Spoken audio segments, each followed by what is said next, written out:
رسالة للعاملة: أنت جيتي هنا السعودية علشان تاكلي عيش، جيتي هنا علشان يكون عندك راتب وتصرف على أهلك برا، مو علشان تكوني علاقات في التيك توك وترقصين وتسوين مشاكل. هذا كله في مشكلة عليك أنت بعدين إذا جيت تسافرين.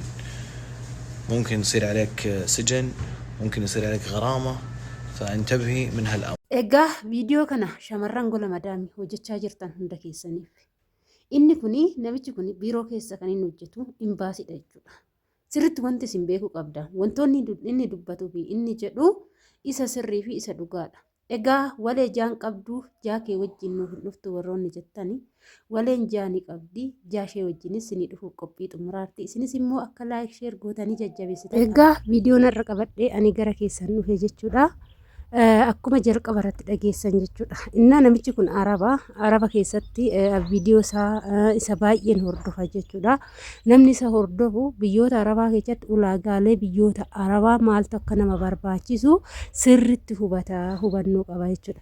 Innaa ijoolleen amma biyya arabaa baatanii yeroo ammaa kana haala ijoollee amma biyya arabaa dhaqanii hojjechaa jirtan kana yeroo ilaalutti jechuudha.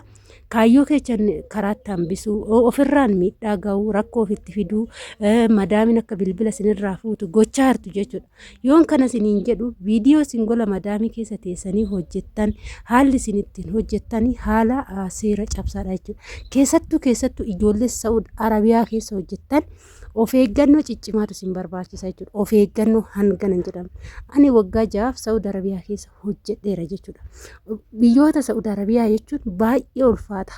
Sirriitti ulfaata. Humnaa ola biyyoota Arabaa keessaa an akka Saa'ud Arabiyaa ulfaatu hin jira jedhee hin fudhadhu. Madaamonni Saa'udii baay'ee ulfaatu. Inni tokkoffaan sarraatinyaan 2-3 manatti fidachuu hin jaalatanii. Sarraatinyi matakkittii san daa'imman isaa jiraattu, jaartii dhukkubsattuu yaa jiraattu, hojiin mana sanii yaa baay'atu, sarraatinyi matakkittii san ajjeesu malee sarraatinyaan tun hin dadhabdi waan ta'eef kan biraa hin daballaaf jedhanii sammuu isaanii keessatti hin yaadanii jechuudha. Inni lammaffaan immoo Saa'ud Arabiyaa keessa teechee kushiina isaanii keessatti viidiyoo hojjechuu, kushiina isaanii mul'isaa, meeshaa kushiina isaanii keessa mul'isaa, saaloon isaanii keessatti viidiyoo hojjechuu, akkasumas immoo viidiyoo garaagaraa meeshaa isaaniitiin hojjechuun kun maal fida isinitti rakkoo cimaa isinitti fida jechuudha. Isin tiiktookii kiyya hin qabanii bulookkoof jalaa godheeraa arguu hin danda'anii kanaafuu homaa nan gootu jettanii fudhachuu dandeessu jechuudha. Haa ta'uutii garuu madaamin techa yoo arguu baatte hiriyyaa madaamita arguu danda'a, warroota arabdoota arguu danda'a. Gaafa arabdoonni arga viidiyoo keessan gadi buusanii sheer godhu, sheeriin immoo hin oofaa. Yeroo oofu deeme madaamii teechan bira ga'uu danda'a. Yeroo ishee bira ga'u manni kun kan ishii ta'u, sarraatinyaan ati hojjettuu ishii kaddaamaa ishii ta'u sirriitti ni beekti. Gassaniin gara kaanii rakkoo sirraan geessu. Tokkoffaa rakkoo sinirratti dhufu inni jalqabaa bilbila sinirraa fudhatu, inni lammaffaan intarneeta sinirraa dhaabu, inni sadaffaan immoo karaa seeratitti sin geechanii sin hiisisuullee hin danda'u jechuudha. Seera biyya arabaa keessatti dubartoonni viidiyoon hojjetanii akkasumas immoo mana isaanii viidiyoo irratti ol hin baasan argitanii miti. Yoo akkam iddoo bareedaa ta'e iddoo tolchanii sanuu ijoollee dhiirate jechuudha.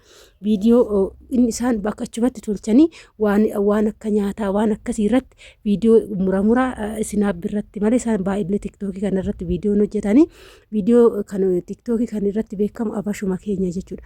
Inna kanaafuu tokkoffaa gaafa biyya arabaa deemnee hojjennu kaayyoo mataa keenya qabna. Maaliif akka biyyaa baane beekna. Kaayyoo keenya kana osoo beeknu maaliif akka manaa baane osoo beeknu dogongora uumuu hin dandeenyu jechuudha. Dogongora gaafa uumne jenne tokkoffaa rakkoo ofirratti finna. Gaafa rakkoo ofirratti finne namni achitti biyya sanitti nu gargaaru hin jiru jechuudha. Amma arabdichi kun ejensiidha jechuudha. Ejensii tokkoffaadha. Sirriitti qoonsilaadha. Sirriitti waa'ee biyyoota arabaa hin beekaa. Biyyoota garaagaraa irraa gara biyya Saa'ud Arabiyaa ni fida, ni hojjeta, sirriitti beekaa jechuudha. Inna maal jedhe viidiyoo kana keessatti kaddaaman takka gaafa biyya arabaa gaafa gola madaamii seentan kaayyoo manaa baatanii beekuu qabdu. Entu kaddaamaati tijuun muuti sawwu viidiyaa tiktookii viidiyaa sir'ee sinigalee miti viidiyoo safuu cabse, viidiyoo seera cabse, viidiyoo sinirraan eeggamne, viidiyoo hojii keessanirraa sin daangessu tokko gaafa hojjettan tokkoffaa seera sin adabsiisa.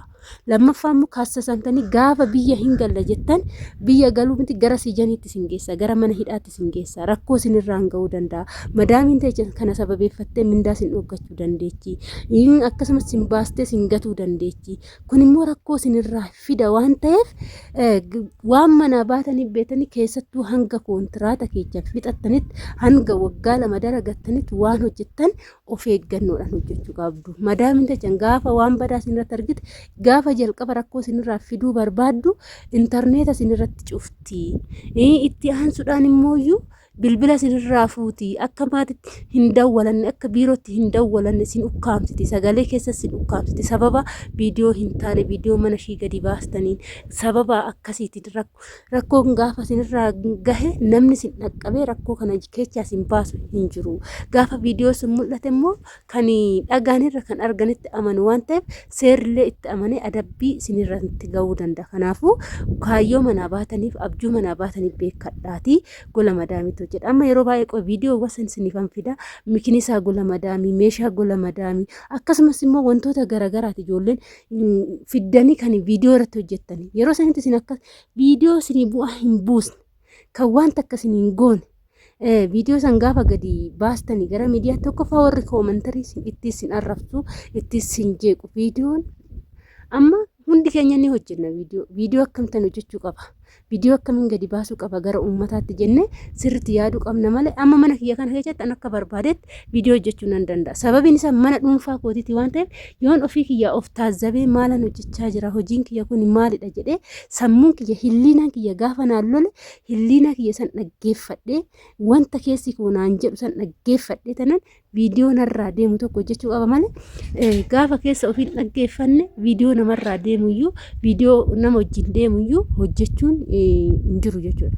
Egaa kana fakkaata hordoftoota keenya. Kanaafuu jechuudha waan goonu tokko irratti waan hojjennu tokko irratti hilliina keenya eeggachuu, hojii keenya eeggachuu, viidiyoo gadi baasuu qabnu eeggachuu keessattuu gaafa gola madaamii hojjennu madaamii yoom maal ani balleeche naallofti yoom maal godhinnatti dheekkamti jennee beekuu dalagaa keenya san sa'aatii keenya eeggannee anam gizeen biyya arabaa jiru san dhugaan siniin jedha miidiyaarra hojii gola madaamii saniifan iddoo kenna. Sababiin isaa miidiyaan homaanaaf hin kaffalu garuu immoo gola madaamiti baatiidhaan kan argadhu sun mindaa kiyya habjuu kiyya kaayyoo kiyya waan manaa ba'uuf naaf herreega waan ta'eef waan manaa ba'isan natti mul'isa gaafa jiini ga'e waan ta'eef anis hojii shiisan dalagaa shiisan oduu waan takka hin balleechin dalagadhe gaafan baatii ga'e baatii san gaafan guute madaami yalla jibi sarale yoon jedhan jibi raatibi yoon jedhan anarraallee hin bareeda jechuudha.